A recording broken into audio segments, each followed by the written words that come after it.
Hello everyone, this is Shathi, a new day and also a new journey with my family.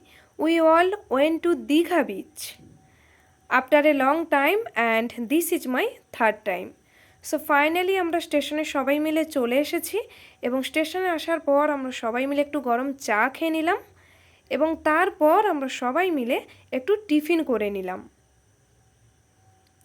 এই যে আমাদের ট্রেনের ticket, we were 17, আমরা 17 জন ছিলাম। এটা কিন্তু আমাদের ট্রেন ছিল না, আমাদের ট্রেনটা একটু লেট করেছিল, কিন্তু ফাইনালি আমাদের ট্রেনটা চলে এসেছিল এবং আমরাও সবাই মিলে দীঘা স্টেশনে পৌঁছে গেলাম। খুব সুন্দর ভিউ ছিল এবং সবার মনের মধ্যে একটা আলাদা এক্সাইটমেন্ট।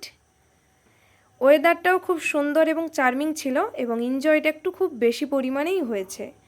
তো আজকে আমি পুরো দীঘা ভ্লগটা শেয়ার করব এবং তার সঙ্গে সঙ্গে একটা সুন্দর স্টোরি শেয়ার করব এবং সেটা অবশ্যই আমার জেসাসকে নিয়ে, এবং স্টোরিটা শুনলে সবার খুবই ভালো লাগবে, তাই সবাইকে ভিডিওটা পুরো ওয়াচ করতে হবে।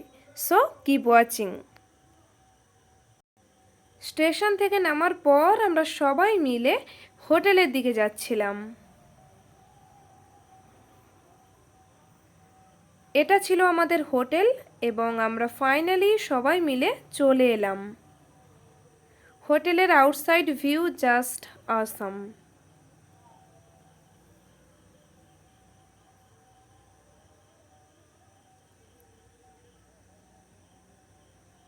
তারপর আমরা সবাই মিলে হোটেলের ভেতরে প্রবেশ করলাম।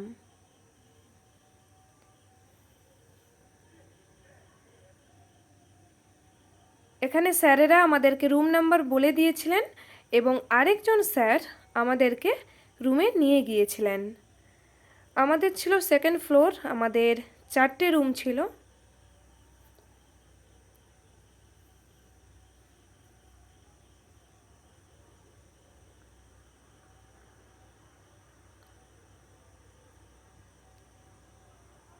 তো তাই আমরা সবাই মিলে লিফটে করে সেকেন্ড ফ্লোরে চলে এলাম।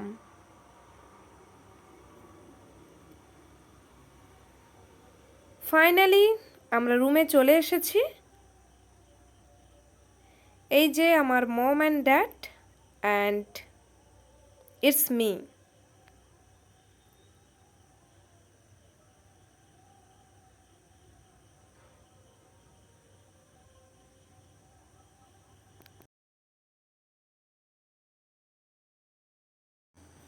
So now ready to go.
After that it was our lunch time. আমাদের লাঞ্চে ছিল মাটন, বাপি নিয়েছিল বিরিয়ানি অ্যান্ড বাকিরা নিয়েছিল fried rice and chilli chicken.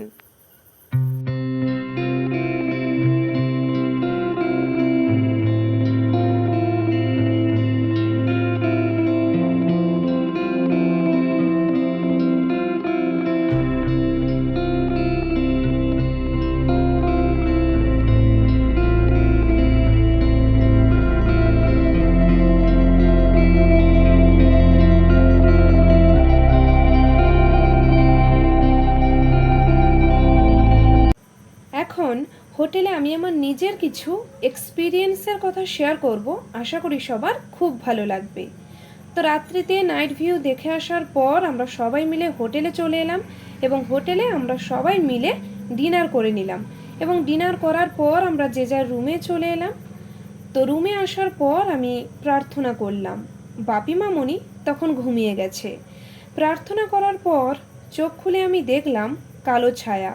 ভাবলাম আমার মনের ভুল, সারাদিন খুব জার্নি হয়েছে তো হয়তো তাই। আবার পুনরায় দেখলাম, আমি চোখটা তখন ভালো করে মুছে নিলাম। আবারও দেখলাম, মনে মনে ভাবলাম আমি তো বসেই আছি, শরীর মনও ঠিক আছে, যেন অশরীরী কিছু ছায়া। তবে আমি কিন্তু ভয় পাইনি। তখন আমি আমার জেসাসকে স্মরণ করলাম, বললাম, প্রভু, এটা আমি কি দেখছি? এই বলে আমি বালিশে মাথা রাখলাম। চোখের পলক তখনও কিন্তু পড়েনি আমার, তাকিয়েই আছি। আমি দেখলাম আমার জেসাসকে, সেই ক্ষমাহীন নিষ্পাপ চোখ যেন সমগ্র বিশ্ব জগৎকে দেখছে, আমাদের সমস্ত অমঙ্গলের হাত থেকে রক্ষা করে রেখেছে আমাদের সবাইকে। তখন আমি শুয়ে পড়লাম। সেদিন আমি কাউকে কিছু বলিনি। মাঝরাতে মা কিন্তু ভয় পেয়ে উঠে দরজা খুলে বাইরে যাবে বলছিল। তখন আমি বললাম, ভয় নেই, ঘুমিয়ে পড়ো। মার গায়ে হাত রাখলাম, মাও আমার গায়ে হাত রাখলো। আবার আমি ঘুমিয়ে পড়লাম। বাড়ি এসে মাকে সবটাই বললাম। মা তখন বলল, তখন বলিস নি কেন? আমি বললাম, তুমি ভয় পাবে, তাই কিছু বলিনি। সত্যি উইথ জেসাস সবটাই ভীষণই সুন্দর ছিল। It was our last moment in hotel. ভীষণ এনজয় হয়েছে সবাই মিলে উইথ মাই দি ভাই। সকালে আমরা ব্রেকফাস্ট করে নেওয়ার পর আমাদের লাঞ্চ চলে এসেছিল এবং লাঞ্চে সবার জন্য ছিল মাটন। তো লাঞ্চ কমপ্লিট হয়ে যাওয়ার পর আমরা বাড়ির উদ্দেশ্যে রওনা হলাম সবাই মিলে। অ্যান্ড দেন উইথ মাই বাপি and finally way back to our home.